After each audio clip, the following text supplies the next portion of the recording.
And unfortunately, well, she stayed in the family research literature, but left this particular topic. But in the answers to which might guide and inform an intervention, right? So, A family-focused intervention. excuse me, back Sure. on that purpose again.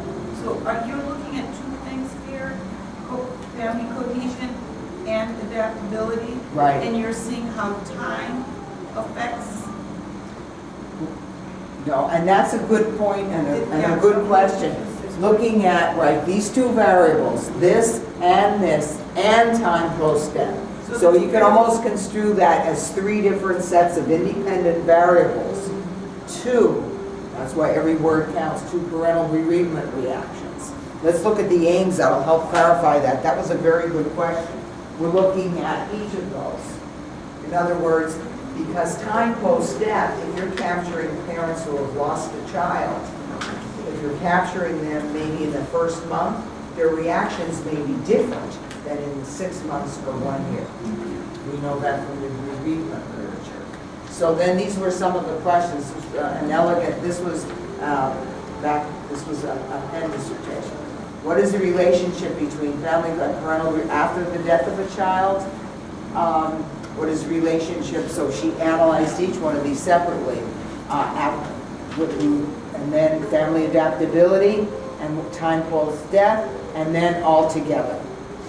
Right? So it breaks it down. So that, and it's also, you know, in your analysis, you want to link each one of your approaches to data analysis with your aims or your question. But we point this out because how you frame your purpose, aims, and questions are really important. How was the adaptability measured? Pardon? The family, the adaptation of the family for the family. It was a tool, a family functioning tool that had been used in families that had in parental bereavement with the similar population that had good psychometrics, both by total score and by the scale scores, cohesion and adaptability. Good question. So, critical points for the introduction. Yes, I'm sorry. Pardon? Very.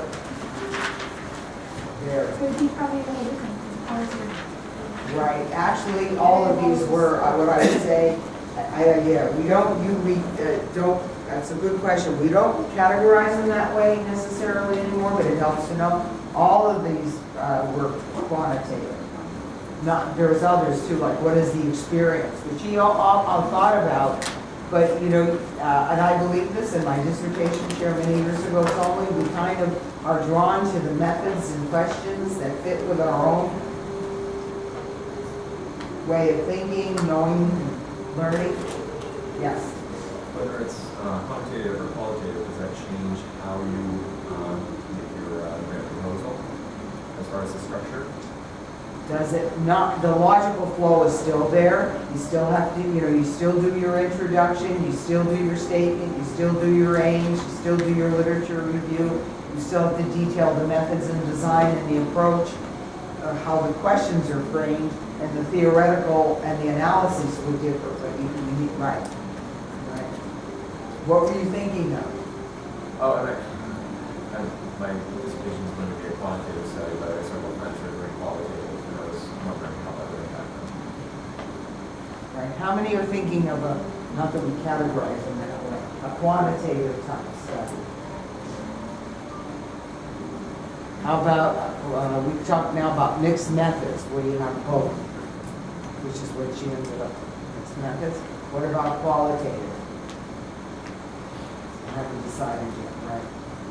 Like I'm working more on my master's right now, so I'm not sure. My dissertation Right. will probably be mixed methods. My master's thesis is qualitative. Okay. And, you know, rich data results from those as well. Right. But I'm glad you asked that, because most of these were, you know, quantitative. You could almost, I think from the way it's stated, you would know. All right. So, in fact, and I'm going to pause there for a minute, and I've supervised a couple with the lived experience would start out by saying the major purpose of this qualitative study or this ethnography is framed within or viewed through phenomenological, whatever, I forget that, I used to teach it, is that we lean more to the others, but yes. Yeah, so you state that up front so that the reader knows, right? But it's also when you do your aim, it would be there. But your proposal, the introduction, the question you should clearly convey what is the question, the context or background in which the problem is embedded, and the innovativeness, what makes it different, what is creative about it, and what is the need. You know, what is the need? What is the specific need? And we'll talk more about that, but I emphasize this. Just because it hasn't been done, it is a question that hasn't been asked and answered, doesn't make it important. So you'll have to build that significance based on what is known. And, you know, I might add, I'm going to stop here for 1 minute. How are you research That we don't necessarily use quantitative and qualitative anymore. Can you help me understand what we say instead? I feel like in our coursework, we're still very much focused on quantitative versus qualitative. It would be nice to know how that translates into actual research. Right, I think, you know, that's a very interesting dialectic, if you will. I think here we do too, because we have, even in the PhD program, this is a qualitative methods course, this is quantitative. And I think because most people understand, you know, they know that, and they know, okay, this is going to include all of this, and this will include exposure to whatever. In my PhD program, I had both. And I think in the teaching learning environment, we use that so that the message is clearly conveyed. I think out there in the broad other research world, an emerging theme is, you know, first of all, we know that phenomena are best captured by both, if you will, so that many times you will have a very quantitative study with even some open-ended questions or a subsample that you'll interview. That aside, we also have population-based data, like in my area, when we're looking at the prevalence of obesity or some chronic condition, when you're talking about NA's data, or whatever, that's primarily quantitative. But mixed methods, you know, has emerged because many studies beyond your capstone or your thesis or your dissertation really do, they try to combine them in some way to, how am I really going to get my arms around this, like Eileen in her dissertation, then ended up, you know, interviewing some of the families that she had access to, because you felt that that would really enrich and inform her. Whatever the instrument is that you are selecting to measure whatever variable, that it has been used with that population. And if it hasn't, then you'll likely need to look at, I'm thinking of one for a recent dissertation, look at its psychometric adequacy. But you need to, because the psychometric properties, reliability and validity may have been established on this group, not appropriate for this. So you need to carefully look at that. You know, what are the psychometric properties?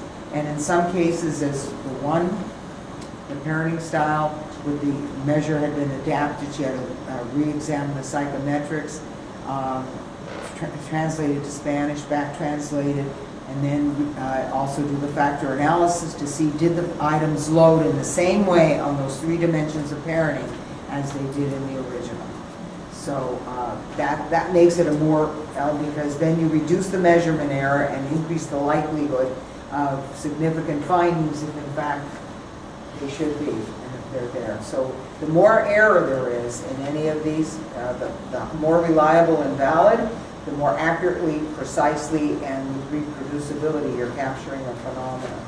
So you want to look for instruments that, and also instruments that fit with your conceptual framework. Oh, sorry? No, that's okay.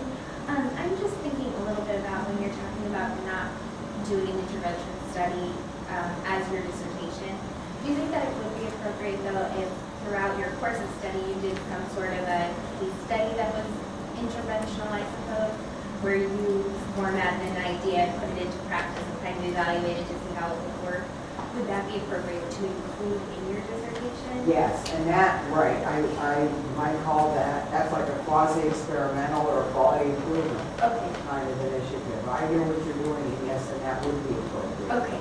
Right. We now have a PhD student who's very familiar with clinical research and the different aspects, and she wanted to learn more about intervention development, theoretically based intervention development for the study we're involved in, although that's not going to be her dissertation, so she's a research assistant and wants to learn how all these decisions are made or not made, and is learning a lot about the challenges and opportunities, particularly if it's two-site and you're trying to get intervention fidelity on both. Let's see. Right. Okay. Any questions about that?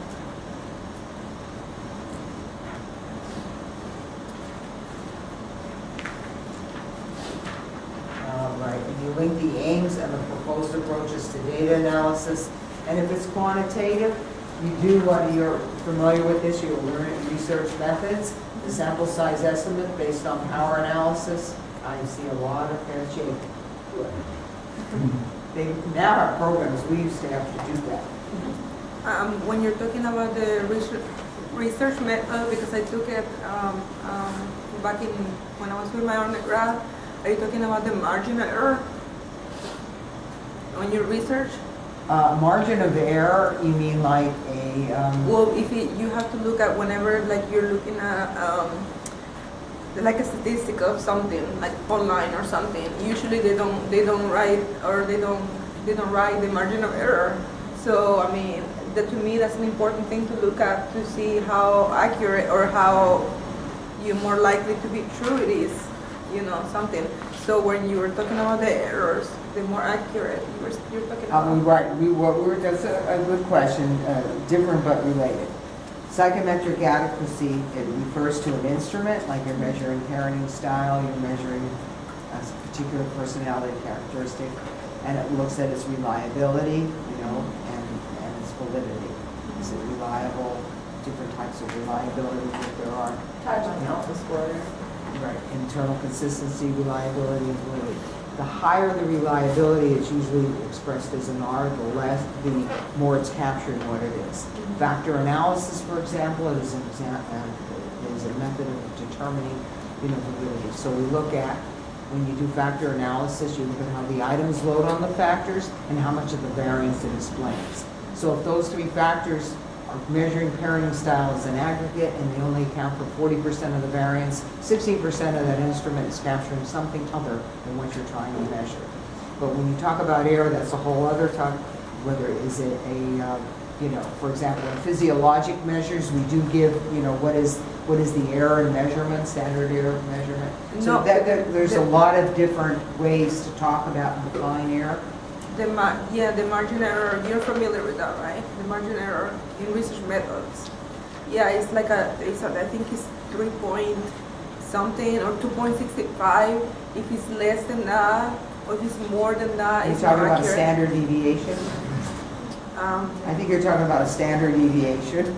I don't And you remember, but when you obviously talk about, and then I see research, and I see the research Right, well, methods, that's and okay. error, and then I'm thinking. What we're giving here, error. honey, is an overview of the big points that are included, in your research methods and design section, right?